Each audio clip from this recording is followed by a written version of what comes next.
Olá pessoal, venho com mais considerações sobre o Crônicas de Lima Barreto, Locus Literário de Resistência e Resistência Negras, parte 8. A produção barretiana confirma-se como instrumento que confere e enaltece a voz das culturas negra e afro-brasileira. Nesse diapasão, mediante letramento crítico de periferias marginalizadas, os escritos barretianos combateram pejorativas rotulações racistas e atos discriminatórios comuns em práticas sociais da Primeira República.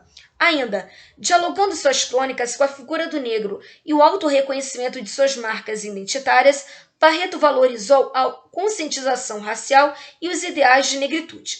A partir daqui, exponho outras considerações que me respaldarão enunciar, exemplificar, aprofundar e justificar ainda mais a análise crítica dos pilares que fundamentam as crônicas de Lima Barreto. Baseando-se em sociologia compreensiva, teoria social cunhada por Marx e Weber, Michel Maffezoli desenvolveu quatro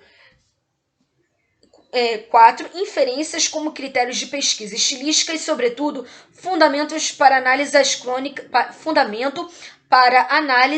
às crônicas barretianas. Essas quatro inferências são: crítica ao dualismo esquemático, base do mundo moderno, o pensamento racionalista não é suficiente para, com as ações que defende, atender aos anseios humanos. As desigualdades sociais e decorrentes dessas, as injustiças sociais, tornam imprescindível para a mitigação de ambas a integração entre a razão, o sentimento e a imaginação. Pensamento libertário. Escapando da imposição de padrões, referências ou cristalizações canônicas, o escritor interpreta com liberdade do olhar a realidade circundante.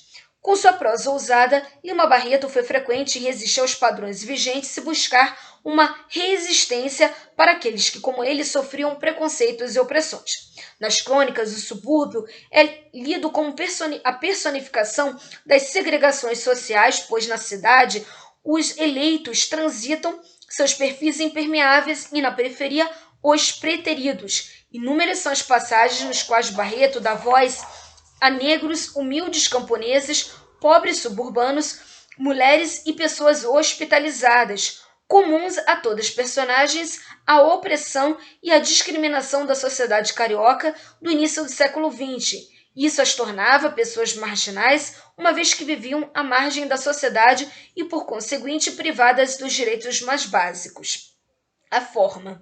A obsessiva obediência a formalismos e ao conteúdo textual dificulta a forma captar a absorção da imagem representada pela escrita e, decorrência inexorável, o texto acaba por engessar o caráter fulgurizante da imagem. De sua parte, a estética barretiana faz-nos seres vibrantes quando cativa-nos a atravessá-la com nossas experiências racionais e emocionais, sentindo a intensidade das coisas com as quais convivemos diuturnamente. E como autor dessa estética consegue cativar-nos? Minha resposta é, utilizando-se como exemplo de ser a própria bandeira que desfralda e defende. Sobre isso, é possível aludir que na crônica intitulada Maio, publicada pela Gazeta da Tarde em 4 de maio de 1911, Lima Barreto faz uma síntese de sua vida. De forma saudável, expõe memórias da infância e do regime político monárquico. Encerra a crônica abordando o papel redentor da morte, tendo em vista entender que a liberdade outorgada pela princesa Isabel estava de direito no papel, mas não de fato nos corações e mentes de todas as pessoas.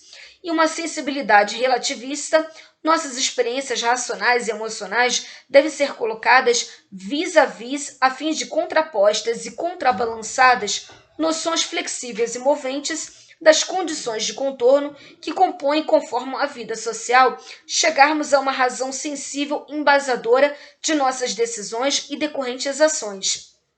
Incutidas subliminarmente nas crônicas de Lima Barreto, a resistência e a resistência propugnadas a negros e oprimidos objetivam principalmente a conscientização dos leitores, e a estratégia adotada pelo escritor para atingir tal objetivo foi expor o embate que ele mesmo travava contra atos discriminatórios realizados pelo Estado e por elites políticas e intelectuais. Nesse sentido, a silenciosa política de branqueamento da população brasileira é racismo estrutural que configura um tipo de nação que segrega e nega possibilidades a uma existência condigna e usufruto de direitos inalienáveis à condição humana para negros, humildes camponeses e pobres suburbanos. Nesse ponto, e antes de expor minhas conclusões, apresentarei alguns fatos e considerações atinentes à cronologia das crônicas barretianas. Escritas entre 1911 e 1922, as crônicas foram publicadas em periódicos sensíveis a questões sociais e fizeram de Lima Barreto um dos escritores brasileiros com maior número de leitores nacionais no início do século XX. Originalmente foram publicadas em jornais modestos e de pouca circulação devido a principalmente preconceitos e discriminações correlacionadas às atividades intelectuais e literárias do escritor.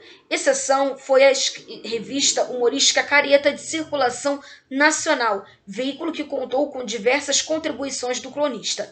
Posteriormente, as crônicas foram reunidas em 2 livros, Bagatelas, em 1923, e Marginalia, em 1953, o que evidencia a vontade de seu autor em ser lido por contemporâneos, bem como fazer com que suas ideias e ideais chegassem a maior número possível de interessados com as situações expostas e as questões abordadas. Pessoal, essa é a parte 9, referentes a considerações sobre crônicas de Lima Barreto.